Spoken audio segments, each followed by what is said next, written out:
The Restrict Act is marching forward. We thought it was petering out, but Mark Warner is not stopping. He posted this April 5th, 10:02 a.m. He tells us, "My Restrict Act has tremendous bipartisan momentum. 20 plus partisan co-sponsors and counting. It's time we stop playing whack-a-mole with threats to our national security and have a real process to study and address foreign tech." And that's an interesting statement because we have a particular issue that brought up this conversation, which was TikTok. And he's not even mentioning TikTok. Now he's mentioning national security and foreign tech. And so the goalposts are moving a little bit. It goes from a chorus of people in Congress who wanted to stop TikTok. They brought in the CEO, had a conversation with him, and this was a response to TikTok, not necessarily about a much broader scope of this thing, which is foreign tech and national security, aka a Digital Patriot Act that they want to shove down our throats. He said, "Our Constitution protects the sacred right of free speech." And I've seen a lot of misinfo online that my Restrict Act threatens that. And it doesn't, and it couldn't. Your 1A rights, your First Amendment rights, won't be impacted at all. Do you believe that for a second? For a second that your First Amendment rights will not be impacted? He promises. There are 26 U.S. senators who are proposing to join this bill and create a new domestic police state. The list was assembled by Warren Davidson. There were at one point legitimate concerns about TikTok, but this has bubbled up and exploded into something much more severe. The Restrict Act, according to Warren, and I agree with this, is an assault on our Constitution and our values, and Mark Warner should be ashamed of himself. That's me. He is the bill's sponsor, and look at these 25 co-sponsors who are also on it. So if you happen to know any of these senators and they happen to be in your state, it might be a good time to express your peaceful political position on this and tell them to wake up and realize what they're doing. John Thune, Baldwin, Fisher, Manchin, Moran, Bennett, Sullivan, Gillibrand, Susan Collins from Maine, of course, Heinrich, Romney from Utah, Mitt Romney, Capito, Lujan Kane from Virginia, Kramer, Republican from North Dakota, Blumenthal, Chuck Grassley from Iowa. And we like Chuck Grassley here. But here, he's worried about national security. I'm not so sure that he's up to speed about what this will do to the entire internet. Hickenlooper, Tillis, Lindsey Graham, who got blown out of the water by Jesse Waters on Fox News, doesn't even know what's in the bill. These idiots. Mark Kelly from Arizona, the man who says all you need to do is pass some money, pass more millions of dollars, and suddenly it's going to rain, and we're going to get new water here. Rain dance Mark Kelly, dancing around in Congress, and it's going to create new water. Angus King, Mike Crapo, Bosman, and Welch from Vermont. So all of them are co-sponsors on this bill. And according to Warner, they're picking up steam. So there's a lot more to come. At the congressional website, the bill is still new. It's working its way through a number of processes, including landing at the Committee on the Commerce, Science, and Transportation.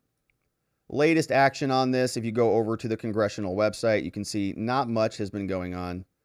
Not a ton in terms of the action register. It was read twice, referred to the Committee on Commerce, Science, and Transportation. And so they're reviewing it. They're all analyzing it and studying this bill. But according to Warner, they're still moving forward ahead on this thing. And so as a reminder, if you haven't seen what this bill actually does, there are some pretty pernicious effects. And so let's take a look at exactly what's happening here, which is S686. This authorizes the Secretary of Commerce to review and prohibit certain transactions between persons in the United States and foreign adversaries and for other purposes, whatever the hell they want. Now, just to point this out, this is a big bill. Okay, it's 55 pages. We're not going to go through the whole thing, but we're having a debate about TikTok. It's a pretty simple problem. It's a social media company. It's an internet infrastructure technology company that's way bigger than just social media. And it is run and facilitated by the Chinese Communist Party directly. And the CEO was admitting that without openly admitting it, trying to do his best to avoid it. So a bill like this should not be 55 pages. This could be something that just says, okay, guess what? Any bill, I mean, Congress can do this. Any bill that they pass could affect China and TikTok specifically if they wanted. Now, they'd all get labeled racist and this is bigotry and all this stuff, but they could do it. We have a valid concern about TikTok and China. This app is now no longer available in America. It's banned from all the app stores. You can't download it. Good luck, right? The company is evaporated overnight if it really is a national concern. But just like everything else, you never let a crisis go to waste. And as we were listening to the CEO of TikTok and all of the congressional people sitting around playing patty cake with one another, they were strangely very, very in alignment with one another. And we don't see that all that often. Why is that? Why were they so unanimous in their outrage about TikTok? The bill is to authorize the Senate of Commerce to review and prohibit certain actions. It's called the Restrict Act.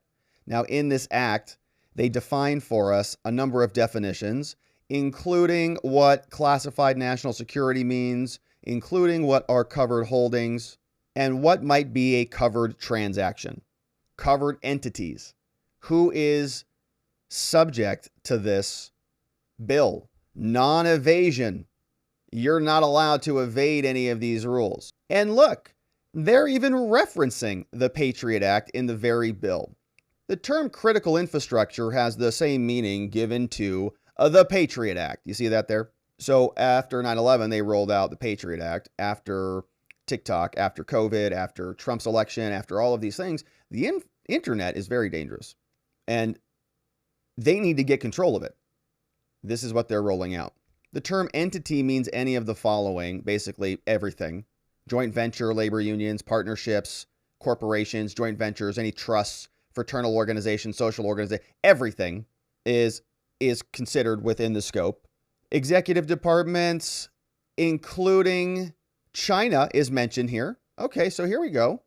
Any foreign government connections significantly adverse to the national security of the United States includes all of these entities: Cuba, Iran, China, Hong Kong, North Korea, Russia, Bolivia, and others.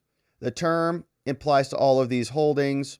Any of these entities that have these certain indicia and criteria are all relevant. Different department heads. Congress can form relevant committees. A secretary will be appointed.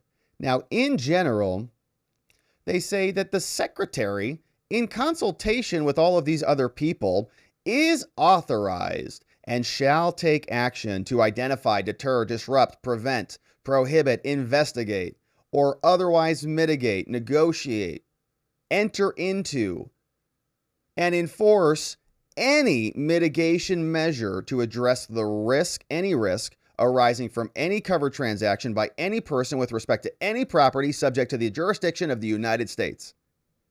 Whew. That is a big, broad, big, fat, meaty potato there. Encompasses basically everything. And what might be an unacceptable risk? Sabotage, manufacturing, production, distribution, installation, maintenance, information, communications of any of the other things, including catastrophic effects, and so on. Anything that poses an undue or acceptable risk to the national security or the safety of the United States is fair game. Not later than 180 days, they've got to start implementing this stuff. They're going to have published explanations about it. In general, the secretary shall identify and refer to the president things that are applicable to go to the president. They tell us about the regulations. How do we notify the president? What's the procedure for notifying the president? this authority cannot be delegated. If the president determines that action is required, shall announce the decision not later than 30 days. Wow, that's nice. So they're demanding that the president, when he takes action, he notifies Congress. That's nice. Now, it applies, this looks like, to a bunch of other things. Wow. In carrying out all of this, they're going to prioritize evaluation of various technology areas. What areas of technology will this cover? Basically everything. Software, hardware, or any other product or any other service integral to telecommunications. Wireless, local area networks, LANs, mobile networks, satellites, operations for satellites, cable access points, wireline access points, core networking systems. Everything, man. Any computer hardware, any other product or service integral to data hosting, anything greater than 1 million persons in the United States, which is any network, any internet hosting services, and so on. Cloud-based, machine learning, predictive analytics is all in here. Man, it's a total just gobbling up of the whole internet. Unmanned vehicles, software design to connect to the internet. Desktop, mobile, gaming, payment, webs, AI, quantum communications, quantum computing, cryptography. Look at this list. Biotechnology, they're analyzing everything. And then once they analyze everything, they're going to consider undue and unacceptable risks. Once this analysis is completed, then they're going to scrape through everything and determine what is a problem in this country. You know, what is an undue risk, what is unacceptable. In determining whether a covered transaction poses an undue or unacceptable risk, the secretary shall determine what's appropriate with the appropriate agency heads. And any removal will follow certain procedures. License revocations through the FCC, they can just pull your license. They can pull, it looks like, acquisition, so contracts with the DOD, cybersecurity threats, execution, anything basically. They consider any relevant threat assessment can be reported, completed, and conducted at the request of the secretary. So that creates this new position, this new secretary, or assigns a current secretary, and then gives them free rein. They may also consult with the DNI, the Director of National Intelligence. The secretary may require any party to a transaction or holding under review to furnish under oath in forms or reports or otherwise at any time complete information relative to any transaction or holding subject to the provisions of this act. The secretary may require any party to furnish under oath whatever they want at any time as may be required by the secretary complete information relative to any transaction holding at all. So this person has total control. They just say, my goodness, I need this. Anytime under oath, I need a report from you. I need a form, anything, send it to me so I can see. I need it. Otherwise, this could be dangerous. Do you see what this means? I mean, it's nuts. They can just, I guess, demand whatever they want, and you have to give it to them because the law says so.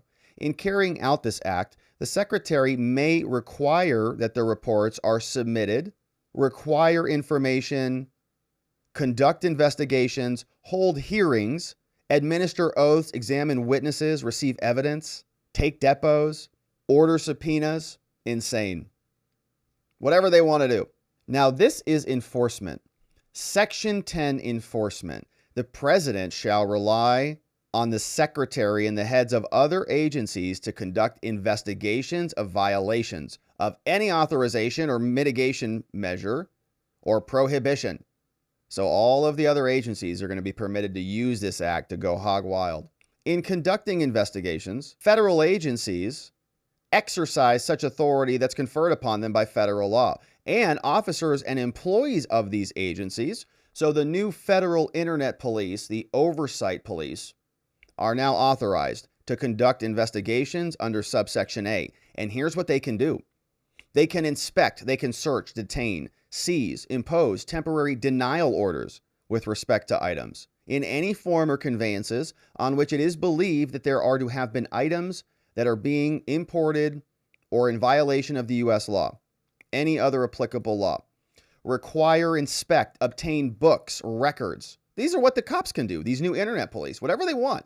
Federal agencies can go do this under the enforcement provisions under section. Administer oaths or affirmations by subpoena, require any person to appear and testify, produce books, produce records, produce writings. They can obtain court orders, issue legal process, and they have the ability to enforce subpoenas. In the case of refusals, they can go to court and ask a judge to grant them subpoenas. The Attorney General may also bring an action against any person who violates this act. And if you even think about breaking the law, disagreeing or disobeying this new Internet Patriot Act, the Restrict Act, which is going to restrict your freedom and your liberty, mine as well. It shall be unlawful for a person to violate, attempt to violate, conspire to violate, or cause a violation of any regulation, order, direction, mitigation measure, prohibition, or any other thing under this act. The following things are specifically unlawful. If they find it's undue danger or something that is not appropriate under any other thing here, they can say it is just unlawful generally, but they want to carve out some very specific limitations as well. No person may engage in contact or conduct prohibited by this act, okay? No person may cause aid, also prohibited by this act. You cannot solicit violation of this act. No person may conspire or act in concert with one or more persons to violate this act. And nobody shall make false representations to the Department of Commerce. There are additional requirements here. There are civil penalties. A fine of not more than $250,000 may be imposed. And there are also criminal penalties for violating the Restrict Act. A person who willfully commits or attempts to commit or conspires or aids in abetting this shall be fined not more than $1 million and imprisoned for not more than 20 years. They talk about forfeiture. You'll also lose all your property. Criminal forfeiture, you'll lose your property as well. Judicial review, sometimes judges will get involved. There are administrative procedures when somebody is being charged. There are remedies and rules of construction. Very interesting. Section 14 talks about the transition, how they will go from this pseudo-police state to a full police state. And as we scroll through this full document, we see that this bill doesn't even appear to have the word TikTok, does it? No, it doesn't. TikTok is not even in there if you search for it. Very, very disturbing bill indeed.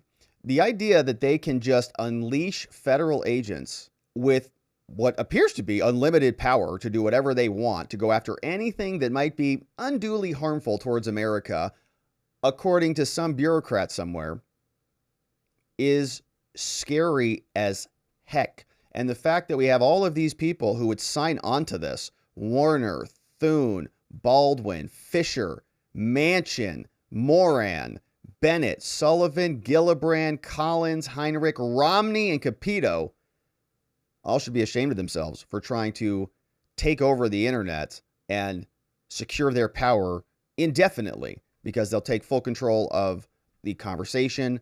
Everything is already, according to many of these people, a threat on America. Romney has hysterical fits about this regularly. Trump, Trump, Trump. And so anything that would be closely related to Trump, you can imagine, might be unduly harmful towards America and censor a whole swath of America and the American people. Disgusting bill. We'll see if this momentum that Mark Warner apparently is finding continues, and we'll try to hold them accountable.